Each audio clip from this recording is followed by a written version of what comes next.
ओम शांति। बाबा good morning. आज बाबा के 25 अक्टूबर 2022 के महावाक्य हैं। बाबा ने सार में कहा, मीठे बच्चे, तुम कर्म योगी हो। कर्म करते हुए बाप की याद में रहो। याद में रहने से कोई भी विकर्म नहीं होगा। बाबा ने प्रश्न पूछा, बाप से बुद्धि योग ना लगने का मुख्य एक कारण है, वो कौन सा? बाबा से बुद्धि योग ना लगने का मुख्य एक कारण है, वो कौन सा? क्या कहेंगे? बाबा ने आज क्या बताया? बाबा ने कहा लोभ। कोई भी विनाशी चीजों में लोभ होगा, खाने का व पहनने का शौक होगा, तो उनकी बुद्धि बाप से लग नहीं सकती। इसलिए बाबा विधि बताते हैं, बच्चे लोभ रखो बेहद के बाप से वर्षा लेने का। क्या लोभ होना चाहिए? बेहद के बाप से वर्षा लेने का लोभ होना चाहिए। बाकी किसी भी चीज में लोभ नहीं रखो, नहीं तो जिस चीज से अधिक प्यार होगा वही चीज अंत में याद आएगी और पद भ्रष्ट हो जाएगा। गीत सुना जाग सजनिया जाग। ओम शांति। अभी ये तो बच्चे जानते हैं, यूं तो सारी दुनिया में सब कहते हैं कि हम सभी आपस में भाई भाई हैं, वी आर ऑल ब्रदर्स। परंतु क्यों नहीं उन आत्माओं को ये समझ में आता है कि हम एक बाप के बच्चे हैं? वो रचयिता है, हम रचना है। जानवर तो नहीं कहेंगे ना हम ब्रदर्स हैं। मनुष्य ही समझते हैं और कहते भी हैं हम सब ब्रदर्स हैं। रचता बाप एक है, उसको कहा जाता है परमपिता परमात्मा। ऐसे हो नहीं सकता कि बहन को भाई कहें। जब सब अपने को आत्मा समझते हैं तब कहते हैं हम आपस में भाई भाई हैं। सिवाय आत्मा की और कुछ हो नहीं सकता है। एक बाप के जिस्मानी बच्चे तो इतने नहीं हो सकते ना। अभी तुमको अच्छी तरह याद है कि हम आपस में भाई भाई हैं। बाप बैठ बच्चों को पढ़ाते हैं। भगवानुवाच, हे बच्चों। तो बहुतों को पढ़ाते हैं ना। सिर्फ ऐसे तो नहीं कहेंगे हे अर्जुन, एक का नाम नहीं कहेंगे। हाँ, कभी कभी जैसे मुरली सुना रहे होते हैं, कुछ पूछना होता है तो सबका नाम तो नहीं, फिर एक का नाम लेके पूछते हैं एक बात। वो बात ऐसा नहीं है मतलब कि एक को पढ़ा रहे हैं, है ना। परंतु जैसे क्लास में बारी बारी कभी किसको पूछते हैं, कभी किसको पूछते हैं, है ना, ताकि वो सबको पक्का हो जाए। तो बाबा कहते, जब हे बच्चे कहता हूँ तो वो एक को या हे अर्जुन कह के नहीं बुलाता हूँ, सबको पढ़ाता हूँ। स्कूल में मास्टर कहेंगे ना, हे बच्चों अच्छी तरह से पढ़ो। है तो स्टूडेंट है ना, परंतु टीचर बड़ा है, बुजुर्ग है, इसलिए स्टूडेंट को बच्चे बच्चे कहते हैं। वहाँ कोई अपने को आत्मा तो समझते नहीं है, वहाँ तो जिस्मानी संबंध रहता है। जैसे गांधी को, यहाँ तो तुम जैसे गांधी को बापू का मर्तबा दे दिया है ना, मेयर को भी फादर कहते हैं, ऐसे मर्तबे तो बहुतों को देते हैं। यहाँ तो तुम समझते हो हम आत्माएं भाई भाई हैं, तो भाइयों का बाप जरूर चाहिए। सब आत्माएं जानती हैं वो हमारा बाप है, जिसको गॉड फादर कहते हैं। ये आत्मा ने कहा हमारा गॉड फादर। लौकिक फादर को गॉड नहीं कहेंगे। तुम जानते हो हम आत्मा हैं। बाबा हमको पढ़ाने आए हैं, अर्थात पतितों को पावन बनाने आए हैं। फिर बाबा ने कहा हमको पतित से पावन बनाकर फिर पावन दुनिया का मालिक बनाते हैं। ये बातें तो कोई भी नहीं जानते हैं। यहाँ तुम बच्चे जानते हुए भी फिर कर्म करने में भूल जाते हो। याद में रहो तो विकर्म नहीं होगा। कर्म योगी तो तुम हो ही। सन्यासियों का है कर्म संन्यास। सिर्फ ब्रह्म तत्व से योग लगाते हैं, परंतु सारा दिन तो योग लगा नहीं सकते हैं। ब्रह्म में जाने के लिए योग रखते हैं, समझते हैं ब्रह्म को याद करने से हम ब्रह्म में लीन हो जाएंगे। परंतु सारा दिन तो ब्रह्म को याद नहीं कर सकते और उस याद से विक्रम भी विनाश नहीं होते हैं। गाया हुआ है पतित पावन वो तो बाप ही है। ऐसे तो नहीं कहते कि पतित पावन ब्रह्म अथवा पतित पावन तत्व। पतित पावन बाप के लिए कहा गया है। सभी बाप को ही पतित पावन कहते हैं, ब्रह्म को कोई फादर नहीं कहते। अब ब्रह्म तो रहने का स्थान है ना, ब्रह्म लोक। हाँ, तो बाबा कहते उसको तो फादर नहीं कहेंगे ना, ब्रह्म लोक में रहने वाला शिव बाबा। ना ब्रह्म की कोई तपस्या करते हैं, शिव की तपस्या करते, ब्रह्म में रहने वाले शिव बाबा की तपस्या करते। शिव का मंदिर भी है। तत्व का मंदिर कभी बन सकेगा क्या?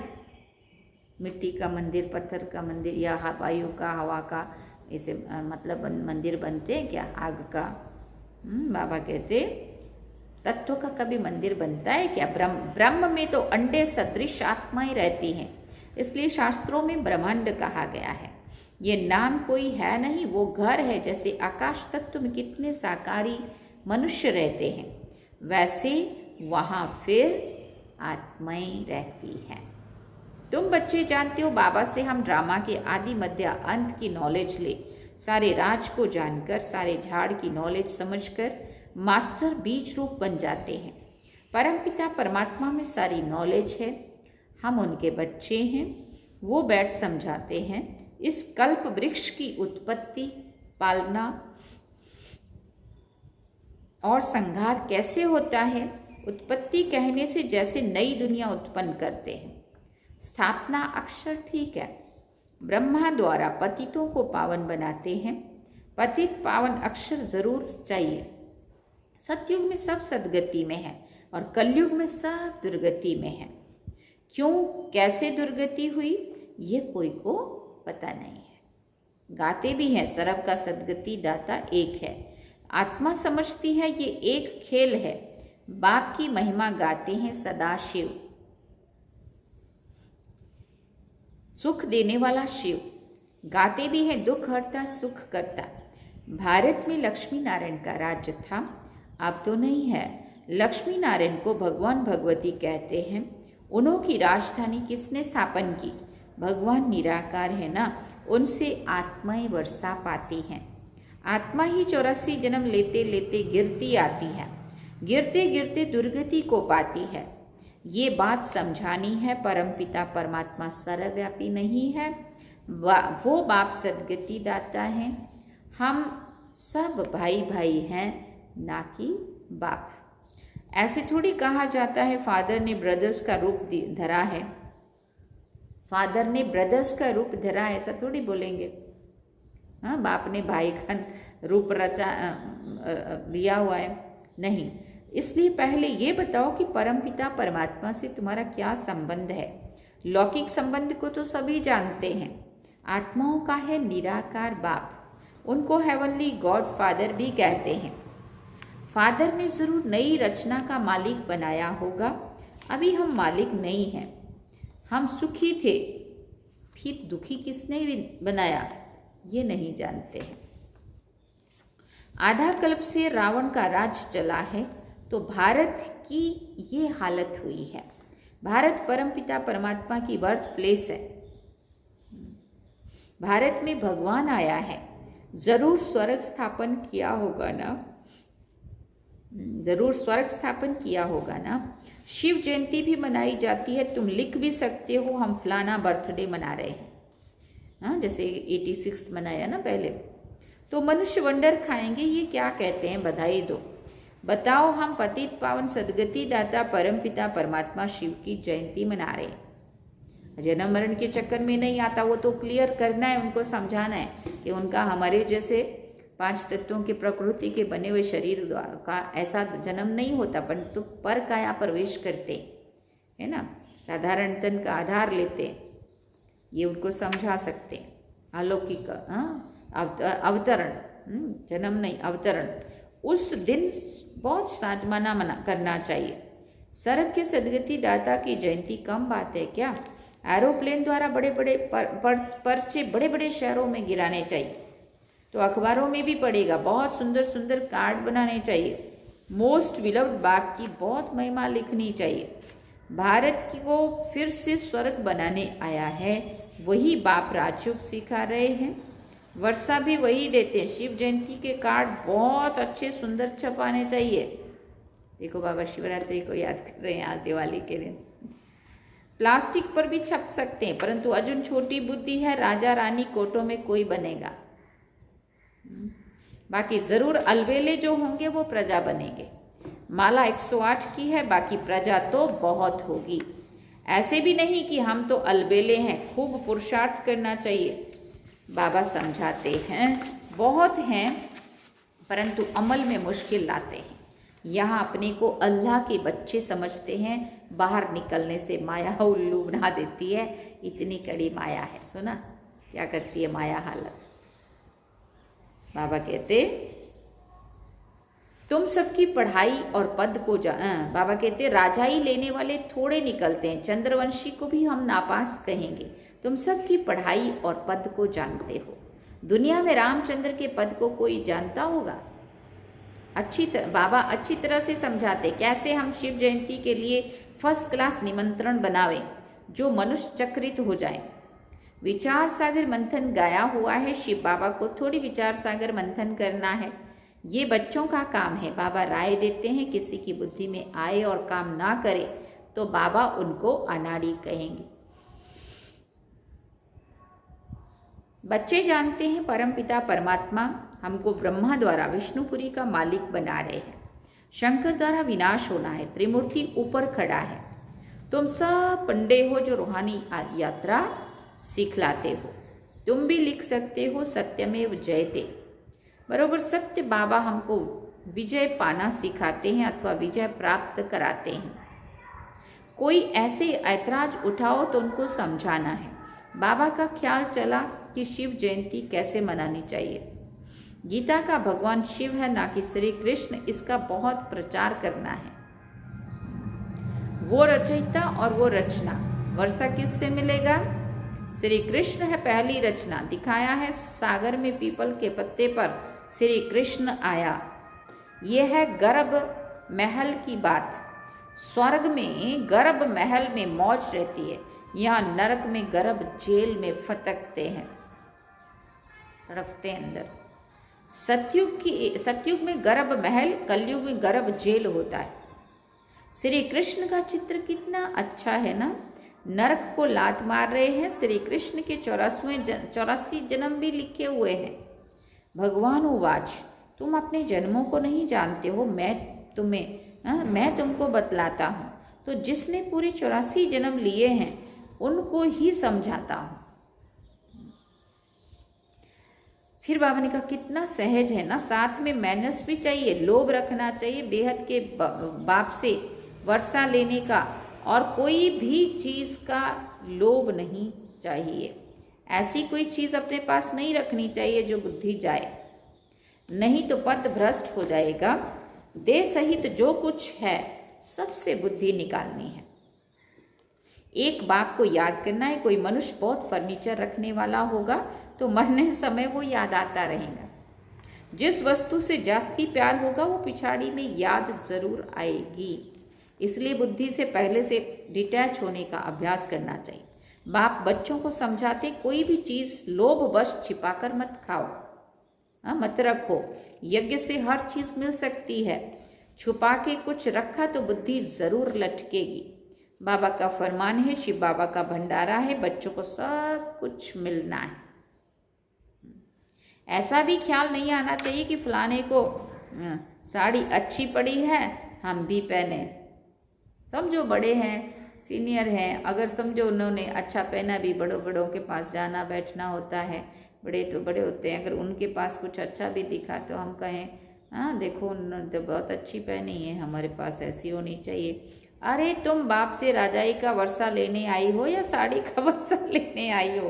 देखो बाबा क्या पक्का करा रहे हैं। जो अच्छी सर्विस करते हैं उन पर सब कुर्बान जाते हैं। लोग ऐसा मानते, ताजपा की जो साड़ी होती है उसको बहुत अच्छा मानते हैं, और महंगी भी सबसे ज़्यादा वही होती है। और मुझे वो बिल्कुल पसंद नहीं है, बहुत पतली साड़ी होती है मुझे। जैसे तो मोटी साड़ी हो चाहे सस्ती क्यों ना हो। ताजपा आती है 500-600 की, अब तो 800 की कुछ लिखा हुआ है उसमें, और पीली भी हो जाती है और पतली होती है। और ये जो दूसरी हम लोग पहनते हैं ये मोटा कपड़ा है ये, और इतना मोटा कपड़े से इतना अच्छा भी लगता है और सस्ती भी होती है। ये 400 में आएगी तो वो 800 में आएगी, ऐसा है। तो मतलब अभी 500 हुआ होगा इसका, पता नहीं, पर उससे ये सस्ती होती है और मोटी भी होती है, ढका हुआ भी रहता है सब, पतला पतले से सब कुछ दिख रहा होता है, इसलिए महंगी है। लेकिन महंगी का भी क्या मतलब, इसलिए ऐसा कभी सोचना भी नहीं चाहिए। अगर जिसको जैसा है वैसे अपने पास जो है उसमें खुश रहो बस। बाबा कहते जो अच्छी सर्विस करते हैं उन पर सब कुर्बान जाते हैं। बोलो हम शिव के भंडारे से मिले हुए और कुछ पहन नहीं सकती। हाँ, बाबा के भंडारे से जो मिलता है हम वही पहनते हैं, अब हम वही पहनेंगे। अगर समझो कोई लालच भी देता है कि अल्लाह मैं तेरे लिए लाता हूँ, है ना। एक बारी एक भाई ने जलंधर, जब हम कोर्स रहते थे ना, तो बड़े दीदी थे और एक भाई कोर्स करने आया और वो कोर्स करता था, बहुत अच्छे से कोर्स किया। बोला दीदी आपके लिए मैं वाइट ड्रेस ला सकता हूँ। मैंने बोला नहीं, ऐसे नहीं ला सकते, मैं बड़े दीदी से बात करूँगी और सबके लिए लाओ, तो वो भी दीदी कहेंगी, और सारी बहनों के लिए लाओ, क्योंकि हम एक यहाँ पे 6 बहनें, छोटी 2 बड़ी, ऐसे 8 लोग बहनें रहती हैं। तो मैंने बोला या तो सबके लिए लाओ, मेरे लिए अकेले के लिए नहीं लाना, लेकिन वो भी दीदी कहेंगे तो लाना। तो बड़े दीदी से पूछ के फिर मैं आपको बताऊंगी। नहीं तो लोग क्या करते हैं, अगर किसी ने कह दिया तो छुपा के हाँ बोल देंगे और मंगवा भी लेंगे, ले भी लेंगे और छुपा के रख भी लेंगे, और फिर कह देंगे किसने दिया, और दिया होगा किसी और ने, है ना। हम लोग ऐसा नहीं करते थे। मैंने जाके दीदी को बताया, बोला अच्छा ठीक है आप दीदी को पूछ लेना। फिर दीदी को पूछा तो दीदी ने भी वही बात करी, अगर लाना हो उसको तो सभी बहनों के लिए लाना है, और उसमें भी सारी बहनें तो वो ड्रेस नहीं पहनती हैं, तो ब्लाउज का कपड़ा ला सकता है, पेटीकोट का कपड़ा ला सकता है, साड़ी ला सकता है। साड़ियाँ तो वहाँ नहीं मिलती थी, तो उसने पेटीकोट और ब्लाउज का कपड़ा, जो साड़ी पहनते थे 3 लोग बड़े उनके लिए लाया, 5 बहनें छोटी जो ड्रेस पहनती थी उनके लिए ड्रेस का कपड़ा लाया, इतना मस्त 8 लोगों के लिए, सबके लिए लाया। और जो सबके लिए लाया वो ऐसा नहीं है कि भाई जो लाया वो हम पहन ले, वो नहीं, वो सब कुछ यज्ञ में जाए, उस व्यक्ति ने यज्ञ में दिया, और वो यज्ञ में हमने रख दिया। दीदी ने मतलब वो सब कुछ अपने पास रखा, और अपने पास से फिर दीदी जो देंगे हम वो पहनेंगे। दीदी जो देंगे वो बाबा के यज्ञ से जो मिलेगा, मेरी पालना यज्ञ से होनी चाहिए, किसी भाई से नहीं होनी चाहिए, क्योंकि जो देगा उसके तरफ बुद्धि तो जाएगी ना, इसलिए वो बात बाबा पक्की कराते हैं। तो राज दीदी बहुत ही नियम, मर्यादाएं, धारणाएं, ये चीज़ें बहुत पक्का सिखाते थे। फिर बोलते थे कोई छुपा के क्रीम देगा और फिर बुद्धि उसमें लटकेगी, ऐसा नहीं होना चाहिए। बाबा के यज्ञ से जो मिले, हाँ, उस जमाने में शैम्पू पता नहीं इतना होता था कि नहीं होता था, केस निखार साबुन होता था। दीदी जो देंगे हम उसी से बाल धोएंगे, उसी से अपने को यूज़ करेंगे। ऐसा नहीं कि छुपा के किसी से मंगवा लो और यूज़ कर लो, ये चीज़ें वहाँ तब नहीं होती थी, है ना। इसलिए बाबा कहते अगर कोई देने की भी बात करता है तो उनको बोला कि हम शिव बाबा के यज्ञ से जो मिलता है हम वही पहनती हैं, और हम यज्ञ से ही लेंगी तो बाबा की याद रहेगी। क्यों ऐसा करना है कि जिसका खाएंगे या जिसका यूज़ करेंगे उसकी बुद्धि में याद आएंगी, तो क्यों ना हम बाबा के यज्ञ से खाएं और यज्ञ से ही यज्ञ को ही, बाबा को ही याद करें, है ना। शिव बाबा के भंडारे से ये मिला, नहीं तो चोरी आदि की आदत पड़ जाती। अरे यहाँ त्याग करेंगे तो वहाँ बहुत फर्स्ट क्लास चीज़ें मिलेंगी। हाँ, एक स्वेटर था बहुत फिरोजी कलर का, जब मैं कॉलेज में पढ़ती सेंटर पे आई थी, फिरोजी कलर का मुझे बहुत पसंद था वो स्वेटर। लेकिन बड़े दीदी को पता, परख शक्ति बहुत थी, उनको पता चलता था किसकी किस में बुद्धि है, वो वहीं से डिटैच करने के लिए दीदी पुरुषार्थ कराते थे। तो जैसे यज्ञ में आए दीदी ने मेरा वो स्वेटर ले लिया और मुझे अपनी तरफ से दूसरा कोई और दे दिया, लेकिन वो मुझे, जिसमें मुझे बहुत प्यार था, वही वाला मेरे से ले लिया और वो किसी और को दे दिया, है ना। तो ऐसा दीदी बहुत ही मतलब डिटैच करने का वो करते थे, बहुत अच्छा पुरुषार्थ, है ना। मैं तो बड़ा धन्यवाद करते हैं हम कि दीदी की पालना मिली, तब तो हम इतने भी यहाँ तक भी पहुँच पाए। कच्चे ढीले ऐसे नहीं रहे, हर चीज़ में दीदी स्ट्रिक्ट होते थे। तो दीदी सिखाते थे ये सब। तो बाबा कहते अरे यहाँ त्याग करेंगे तो वहाँ बहुत फर्स्ट क्लास चीज़ें मिलेंगी। शिव बाबा कहाँ कहाँ बच्चों की परीक्षा भी लेते हैं, देखें कितना दे अभिमान है। तुम्हारा वायदा है जो खिलाएंगे जो पहनाएंगे आदि आदि। अब मैं तो बिल्कुल भी नहीं बोल पाई, मेरा इतना सुंदर सा स्वेटर और किसी को दे दिया मेरे सामने सामने, मुझे इतना ऐसे हो रहा था। लेकिन दीदी मेरी बुद्धि उसमें फंसी हुई थी, उसको डिटैच करना चाहते थे। बाबा कहते दिल में समझना चाहिए कि ये शिव बाबा देते हैं। हाँ, अपनी तरफ से दिया दीदी ने, अपना दिया मना मेरा, बाबा का पहनेगी तो बाबा याद आएंगे। ऐसा इतनी फर्स्ट क्लास अवस्था होनी चाहिए। बाबा से पूरा वर्षा लेना है तो श्रीमत पर पूरा पुरुषार्थ करो, बाबा की राय पर चलो, बाबा मम्मा कहते हो तो पूरा फॉलो करो, सबको रास्ता बताओ। बाबा से वर्षा मिला था, अब फिर से मिल रहा है। याद की यात्रा करते रहो, बाबा समझाते हैं तुम जितना रुस्तम बनेंगे उतना माया जोर से आएगी। तुम मूंझते क्यों हो? कोई बच्चे को बाबा लिखते हैं तुम तो बहुत अच्छी सर्विस करने वाले हो। माया के तूफान आएंगे, क्या सारी आयु ब्रह्मचर्या में रहेंगे? बुढ़ापे में भी आकर चक्री लगेगी। शादी करें ये करें, माया बूढ़े को भी जवान बना देगी, है ना, ऐसा फटकाएगी। तुम डरते क्यों हो? भला कितने भी तूफान आए बाबा को याद करने से बच जाएंगे। अच्छा, मीठे मीठे सिकिल दे बच्चों प्रति माता पिता बाप दादा का याद प्यार और गुड मॉर्निंग। रूहानी बाप की रूहानी बच्चों को नमस्ते। हम रूहानी बच्चों की रूहानी माता पिता बाप दादा को दिलवा चांद सिकवा प्रेम से याद प्यार गुड मॉर्निंग नमस्ते। थैंक यू बाबा, शुक्रिया बाबा। अब धारणा के लिए मुख्य सार है। पहला पॉइंट, लोभ के वश कोई भी चीज छिपाकर अपने पास नहीं रखनी है, बाप के फरमान पर चलते रहना है। दूसरी बात, बाबा जो खिलाए जो पहनाए एक शिव बाबा के भंडारे से ही लेना है, दे अभिमान में नहीं आना है।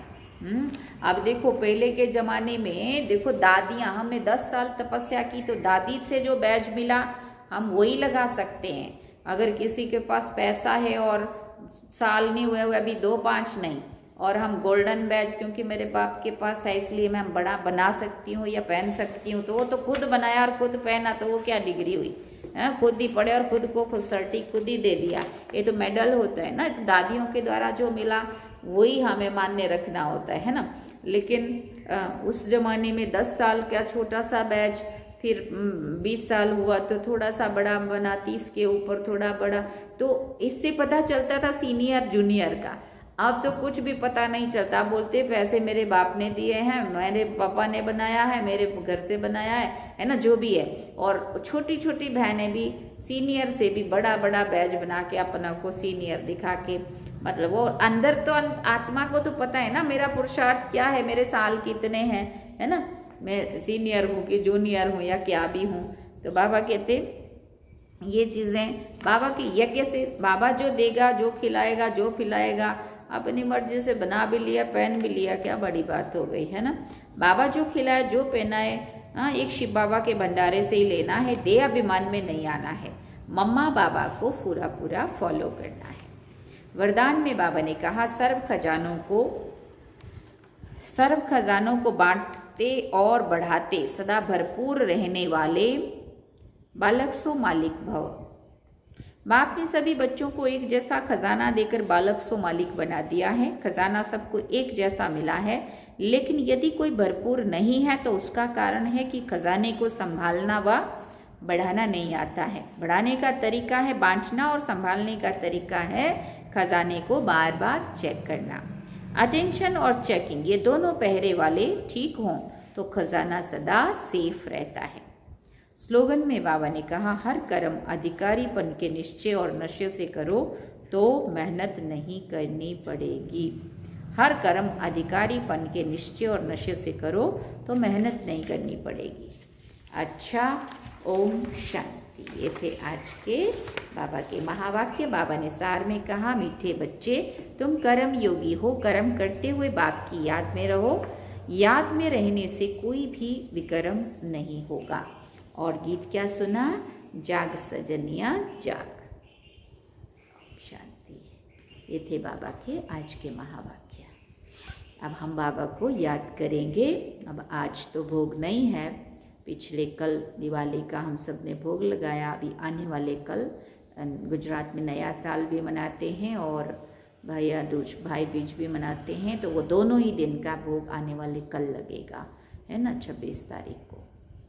तो अब हम बाबा को याद करेंगे। ओम शांति।